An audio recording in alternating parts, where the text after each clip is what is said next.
राधे कृष्ण दोस्तों। सबसे पहले बात, हर विपरीत परिस्थिति में हमें घबराना नहीं है। मन में कुविचार आ रहे हैं, सतत चिंतन नहीं चल रहा है भगवान का, शरीर भी साथ नहीं दे रहा है, व्यवहार भी प्रतिकूल है, हर तरफ से प्रतिकूलता ने घेर रखा है, तो ऐसी स्थिति में भी मैं प्रभु का हूँ, ये बात पक्की करनी है। बस यही बात पक्की करनी है, इसमें विचलित होना नहीं है कि हाय हाय चारों तरफ से प्रतिकूलता है, अब मैं क्या करूं। तो ऐसे समय में आपसे कुछ नहीं होने वाला है, यह आपको भली भांति ज्ञात होता है। तो ऐसे में बात केवल प्रभु से होगी, इस पे भरोसा रख के मैं उनका हूँ, फिर इसी से उनकी कृपा आपको प्राप्त होगी। मैं प्रभु का हूँ, इसी से आंतरिक आत्मा की ऊर्जा परमात्मा की ऊर्जा से तार जोड़ देता है। इसलिए केवल हे नाथों के नाथ, मैं केवल आपका हूँ। मित्रों, इसी बात में कोई कमी ना रह पावे, बस इतना ध्यान रखो। इसी एक बात को हमें ध्यान से संभालना है कि हे नाथ मैं आपका हूँ, हे ठाकुर जी मैं आपकी हूँ। फिर आप खुद देख लेना, अपने आप सब कुछ संभलता चला जाएगा। जिस समय जो बात चाहिए, जिस समय जो गुण चाहिए, जिस समय जो साधना चाहिए, जिस समय जैसी परिस्थिति चाहिए, वो सब प्रभु देते जाएंगे। वो आपको संभालते जाएंगे और वो आपको ठीक प्रेम रस पात्र बनाने लायक बना देंगे। ऐसे ही हर विपरीत परिस्थिति में निश्चिंत रहो, निर्भय रहो, निश्चौक रहो, संशय रहित रहो, विपरीत भावना का त्याग कर दो। फिर इन्हीं बातों से शरणागति पुष्ट हो जाती है। यही शरणागति पुष्ट होने के लक्षण होते हैं। जब आप बिल्कुल हताश हो, निराश हो, उस समय भी सोचो कि मैं प्रभु का हूँ, वो सब संभाल लेंगे। तो ऐसे में अपना संग बचा के चले, क्योंकि ऐसी प्रतिकूल अवस्था में ही माया प्रतिकूल लोगों को भेजती है। अपने पिता को पिता कहने में किसी लायकात की आवश्यकता नहीं होती मित्रों। इसलिए सीना ठोक के कहो कि मैं हूँ प्रभु का। फिर किसी भी दुर्गुण, दुराचार, किसी भी प्रवृत्ति में ऐसा सामर्थ्य नहीं कि वो मुझको प्रभु से दूर करा दे।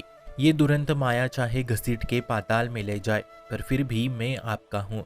माया के पार्षद आएंगे, आपकी निंदा करेंगे, अपमान करेंगे, पर हमें बिल्कुल किसी की बात नहीं माननी। बस हमें अपने मार्ग पे चलना है। प्रभु प्राप्ति के लिए किसी लायकात की आवश्यकता होती तो कभी भी कोई भी प्रभु प्राप्ति नहीं कर पाता, क्योंकि इस जगत में कोई भी पूर्ण नहीं है प्रभु के अलावा। इसलिए प्रभु की प्राप्ति प्रभु के संबंध से ही होती है। मैं प्रभु का हूँ और इसके लिए किसी लायकात की जरूरत नहीं होती। अब सुनो, एक वैश्या भगवत प्राप्ति हो सकती है। आपको पता है उनका क्या काम होता है। तो ऐसी अवस्था में वो भगवत प्राप्ति हो चुकी है। यहाँ तक कि जो वेद शास्त्र नहीं जानते, जो सेवा में नहीं है, उनकी तक भगवत प्राप्ति हो चुकी है। ये हुआ क्योंकि केवल संबंध के तार जुड़ गए प्रभु से।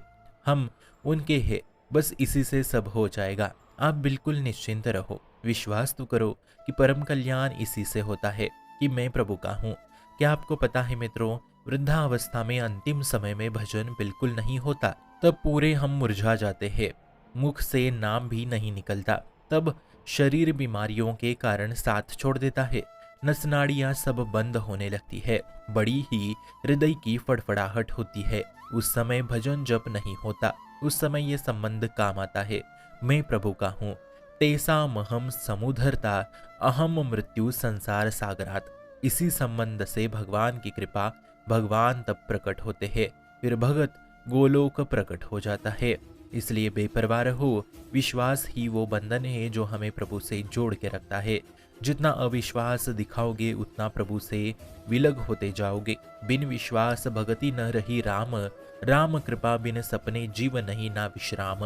ये बताने का तात्पर्य यही कि संबंध बनाते वक्त संग बचा के रखो, अपने आप दूर हो जाओ ऐसे लोगों से जो भगवत विमुख है। एक मत सुनो, बस दूर रहो, दोबारा उसे मत मिलना। जाके संग कुमति मति उपजय करती, भजन में भंग तत हो जई हरि विमुख संग।